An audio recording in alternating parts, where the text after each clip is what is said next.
Welcome back. We don't do health segments on this program often enough, and I'm very lucky to have some people on the program who are going to talk about a problem that many women suffer in silence with.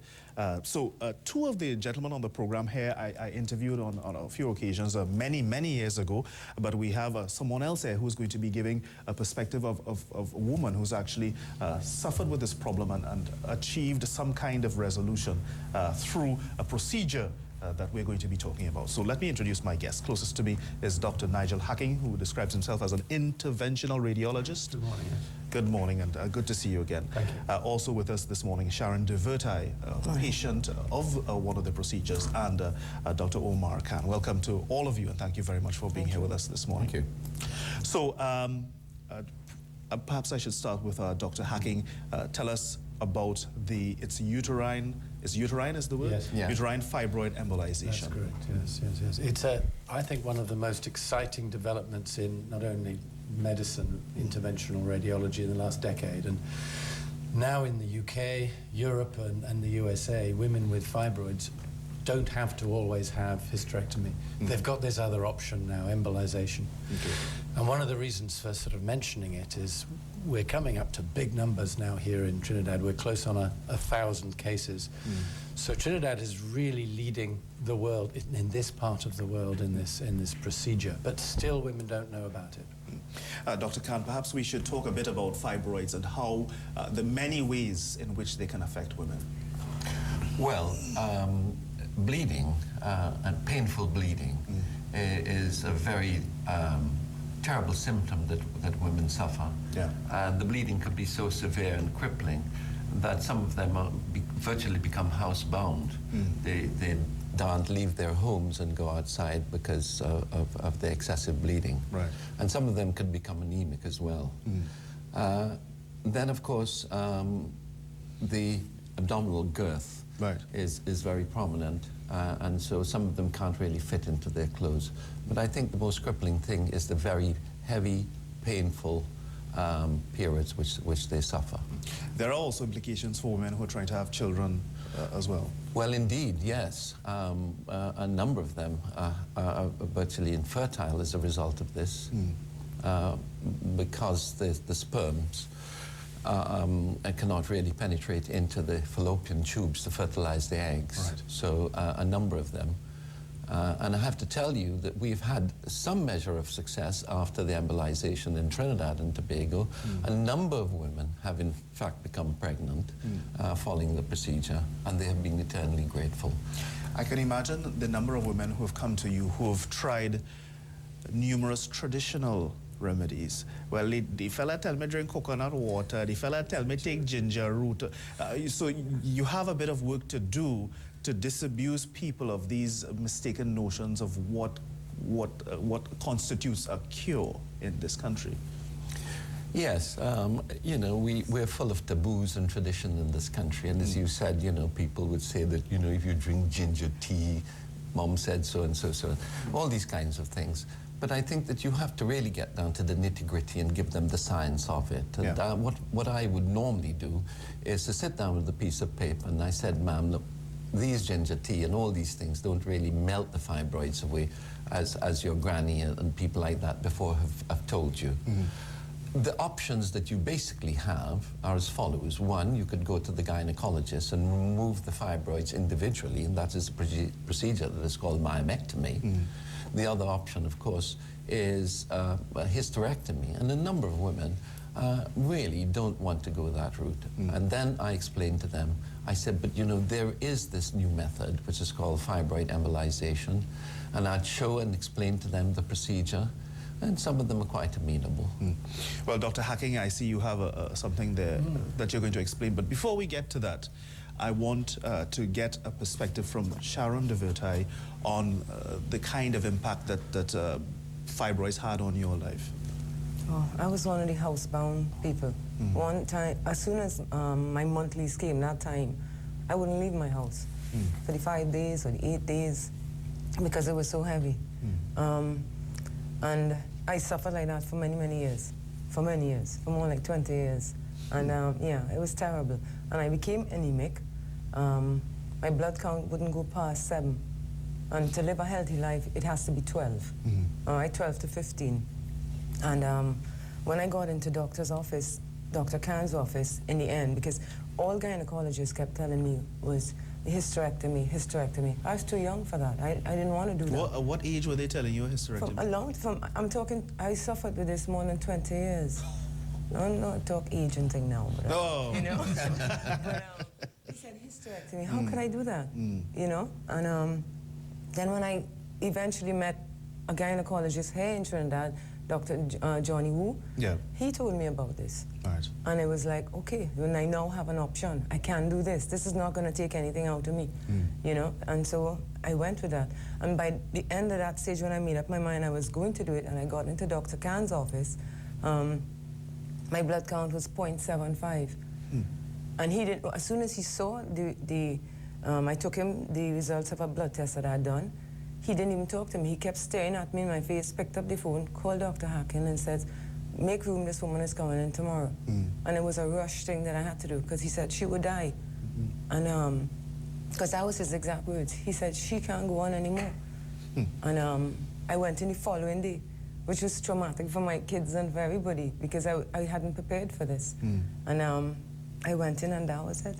I'm wondering how many women out there are suffering with this problem and they think, well, this is normal, I just have a heavy flow.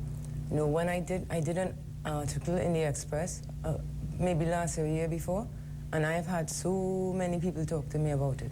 Call me, talk to me, I've referred them to Dr. Umar Khan, Dr. Hacking, go do that, because they too didn't want to do the hysterectomy. You know, that's a scary thing that you want to do. When you're young, you don't want to do that. You know? Dr. Hacking, tell us a bit about the procedure. I see you have something there with you. Yeah, the procedure, and one of the things that makes it fairly unique is it doesn't involve any cutting. Right. A bit like putting a drip or a cannula into the wrist, I just put a very, very fine, I don't know whether you can see this against my shirt, but a very fine catheter. It's got a curved tip like a snake, and it's called a cobra.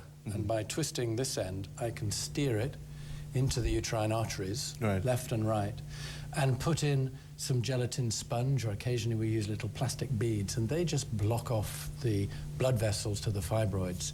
And the fibroids die, they infarct. And that happens very quickly, within about 15 minutes of the end of the procedure. So the woman comes in for one night, she's got no cutting, no scar, and she goes home the following day.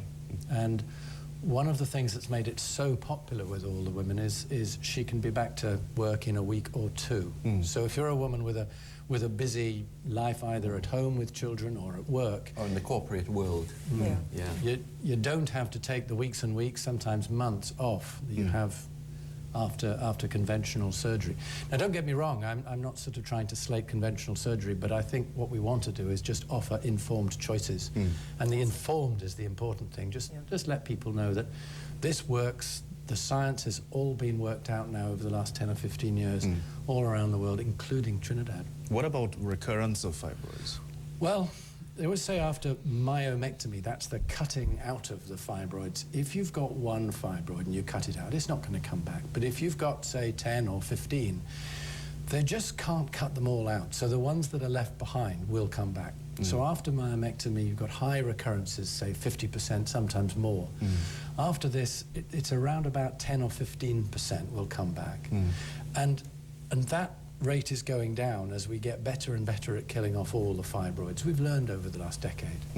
So are there any risks associated with this procedure? Well, of course there are risks of doing anything, and so we only treat women who've got symptomatic fibroids. I don't want to treat small fibroids that are just, you know, living there, not causing problem. But the mortality, which is the sort of perhaps the bottom line risk of this, is about 1 in 50,000. And even in the best hands, the mortality from hysterectomy is probably around 1 in 2,000, 1 in 3. So, yeah, there are risks, but they're much less than the traditional forms of surgery because it's much less invasive. Dr. Khan, tell me a bit about who does the procedures here, and if women who are interested, how can they find out more about this procedure? Well, a number of them are referred by the gynecologists. but we have found that the largest number of patients who actually come to us have been self-referred. Sharon, for example, would know a family friend or somebody else like that who's been suffering with crippling fibroid problems, and so they will come to us. First thing I do is to make sure that they're suitable for the procedure. And we would do an ultrasound. The ultrasound will give us an idea as to the size of the womb, which we document very carefully because this is important scientific information, which later on, after the procedure, we could follow and could say that the volume of this womb has shrunken by so much.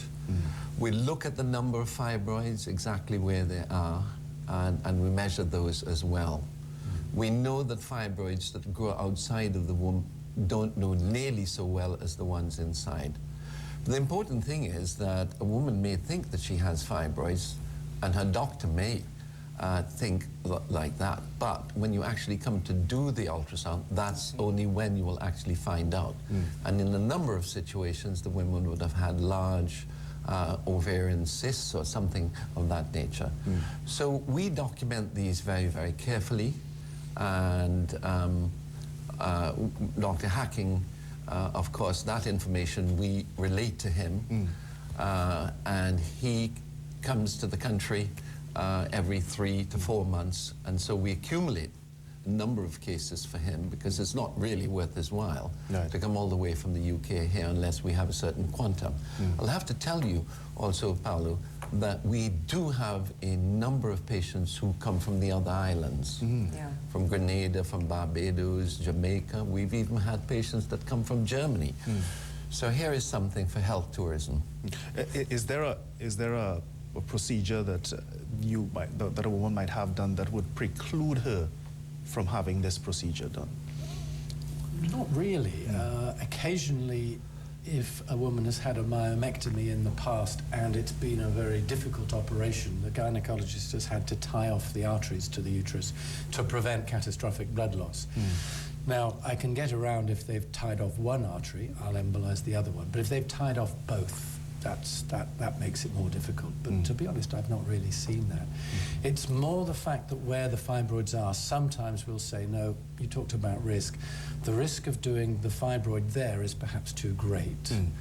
And what I insist on is every woman still sees her gynecologist. We've got a number of gynecologists now on the island who've got a lot of experience of managing women after embolization. And so I insist, because I've left the country, I insist everybody goes to see their gynecologist a week or 2 after the procedure, and then on a regular basis. Yeah.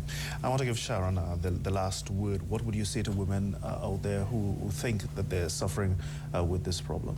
Get help. Get help early. You know, don't wait for it to get bad and for them to go. When I did mine, I had 2 the size of a grapefruit and a few others, you know. When you leave it like that, it ruins your health. It really does, you know. I advise you get help early. And it is a costly thing. You need to have, I think, the government to be part of it to help women who can't. You know? Maybe I could say a word here. The government waiting list initiative, which was instituted under Minister John Rahal, played an enormous role in helping to alleviate women who had crippling fibroids. It was a wonderful thing. You know, he brought in this the project about cataracts and this and that and the other. But this one in particular had helped a tremendous number of women for the fibroids because the government picked up the tab. We, of course, on the other hand, wanted to play our own role in this, and so the cost that we gave to them was substantially reduced, but it did help a tremendous number of them. We have, in fact, tried again to bring this back on stream, and we're still working on it. And we hope that this new dispensation would actually take up